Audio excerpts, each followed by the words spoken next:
Hello बच्चों, कैसे हैं आप सब। तो फिर से हम अपनी हिंदी की क्लास में आ चुके हैं। तो जैसे कि बच्चों, आपकी कुछ दिनों से आपकी हिंदी की क्लास नहीं आ रही थी, तो कुछ दिनों के लिए हम छुट्टी पर गए थे, इस वजह से आपकी हिंदी की क्लास हो नहीं पाई। तो आज हम अपना नया चैप्टर और नई क्लास में आते हैं। तो हमारा नई न्यू चैप्टर है पार्ट 7, मैं और मेरा देश। ये हमारे चैप्टर का नाम है। ये वीडियो हमारे 2 पार्ट में होने वाली है। फर्स्ट पार्ट में हम राइटर का इंट्रो पढ़ेंगे, कुछ जो हमारा चैप्टर है उसका इंट्रो पढ़ेंगे। सेकंड चैप्टर में अपने चैप्टर पूरा खत्म कर देंगे। तो शुरू करते हैं अपनी वीडियो। पहले हम अपना राइटर का इंट्रो पढ़ते हैं, जैसे कि हर वीडियो में। इस प्रकार से आज हम इस चैप्टर का भी सबसे पहले राइटर का इंट्रो पढ़ेंगे, उसके बाद अपने चैप्टर पे चलते हैं। चलिए, तो चलिए अपना राइटर का इंट्रो शुरू करते हैं। तो हमारे राइटर का नाम है कन्हैया लाल मिश्रा प्रभाकर, इनका निकनेम। और इनके पिता का नाम है पंडित रामनंद मिश्रा, और इनकी माता का नाम है श्रीमती सरस्वती देवी। और इनकी जो प्रमुख रचनाएं हैं वो है दीप जले शंख बजे, माटी हो गई सोना। ये इनकी प्रमुख रचनाएं हैं। इनको जो पुरस्कार मिले हुए हैं भारत सरकार द्वारा, पद्मश्री भूषण जो होता है वो वाला पुरस्कार मिला हुआ है, और वो मिला था इन्हें 1990 में। ये याद रख लेना, इन्हें कम मिला था वो। और इनकी जो भाषा है, मतलब कि जो ये लिखते थे वो किस भाषा में लिखते थे, वो इनकी सरल होती थी और खड़ी बोली होती थी इनकी भाषा।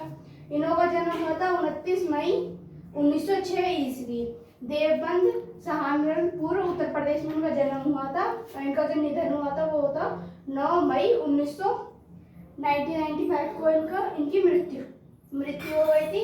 तो हमारा ये राइटर इंट्रो यही खत्म होता है। अब बढ़ते हैं अपने चैप्टर के ऊपर। तो यहाँ से हमारा चैप्टर शुरू होता है। तो चैप्टर के शुरुआत में ही सबसे पहले हमें उसमें राइटर का इंट्रो दोबारा रिपीट करके बताते हैं। तो जैसे कि हमने राइटर का इंट्रो तो पढ़ दिया है, जिसकी हमारे राइटर का नाम है कन्हैया लाल मिश्रा प्रभाकर। इनका जन्म हुआ था 1906 में। और अब यहाँ से हमारा चैप्टर शुरू होता है। वह जो चैप्टर है वो शुरू होता है कि कन्हैया लाल मिश्रा प्रभाकर का जन्म 1906 में हुआ था। वह केवल एक लेखक ही नहीं है, बल्कि एक निडर स्वतंत्र सेनानी भी थे, जिन्होंने देश की आज़ादी के लिए यातनाएं सही।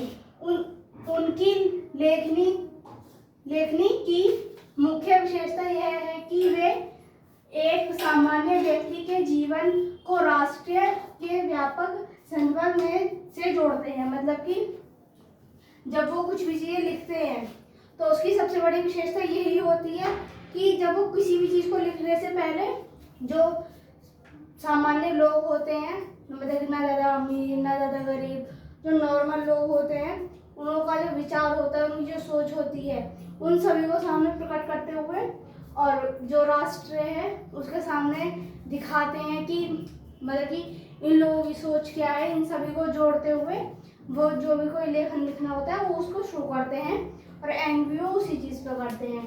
तो ये हमारा फर्स्ट टॉपिक यहाँ खत्म होता है। सेकंड चैप्टर पॉइंट शुरू होता है लाला लाजपत राय का प्रभाव। मतलब तो ये हमारा टॉपिक जो है हमारा सेकंड टॉपिक ये है कि लाला लाजपत राय का प्रभाव। मतलब कि जो लाला लाजपत राय थे, उन्होंने जो बातें बोली थी तो उसका प्रभाव किस प्रकार लेखक पे हुआ, वो ये चीज़ बताते हैं कि लेखक के विचारों में भूकंप लाने का श्रेय लाला लाजपत राय को जाता है, के एक अनुभव को जाता है। मतलब कि जब जो हमारे लेखक है कन्हैया लाल मिश्रा, इनों के जो विचार हैं उसमें भूकंप, मतलब कि जब भूकंप आता है तो जमीन हिल जाती है, कुछ चीज़ें टूट भी जाती हैं।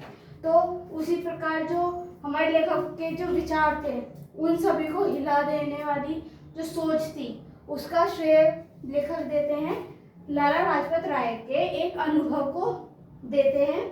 और आगे वो बताते हैं कि विदेश यात्रा से लौटने के बाद लाला जी ने कहा था कि दुनिया के संपन्न देशों में घूमने के बावजूद उन्हें भारत की गुलामी का कलंक हमेशा अपने माथे पर महसूस हुआ।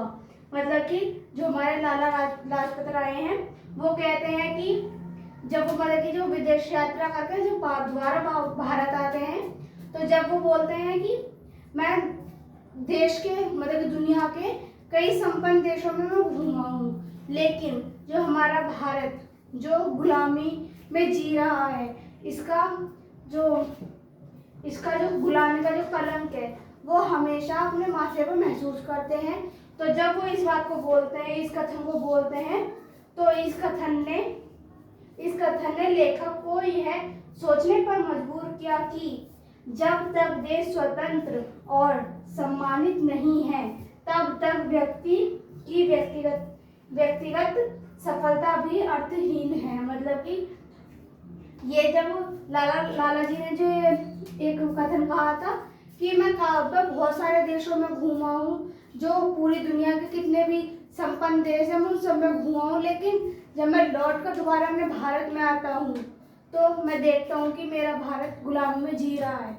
तो इस चीज़ को देख के जो लाला जी हैं वो कहते हैं कि इस गुलामी का कलंक मैं हमेशा अपने माथे पर महसूस करता हूँ। तो ये बोलने के बाद तो जो ये कथन होता है, जो ये चीज़ बोलते हैं, ये हमारे लेखक को मतलब बहुत ज़्यादा बेकार लगी कि हाँ, मतलब कि बेकार नहीं लगी, उनको एक बात सही लगी कि हाँ, हम ये जो गुलामी में जी रहे हैं ये बहुत ही ज़्यादा बेकार है। इस चीज़ को वो सोचते हैं कि जब तक हम अपने देश को स्वतंत्र नहीं करेंगे, मतलब कि आज़ादी नहीं दिलाएंगे, जब तक हमारी खुद की व्यक्तिगत सफलता है, मतलब कि कितना भी अमीर हो, कितना भी मतलब कि जो अमीर है उसके पास कितनी भी अपनी सफलता है, इसके बावजूद भी उसकी जो सफलता है वो अर्थहीन है। तो ये लेखक हमारे बताते हैं इस चैप्टर में। तो इसके जो बाकी जो टॉपिक्स हैं वो हम पढ़ेंगे नेक्स्ट पार्ट में। वीडियो पसंद आई तो लाइक करें, कमेंट करें, सब्सक्राइब करें।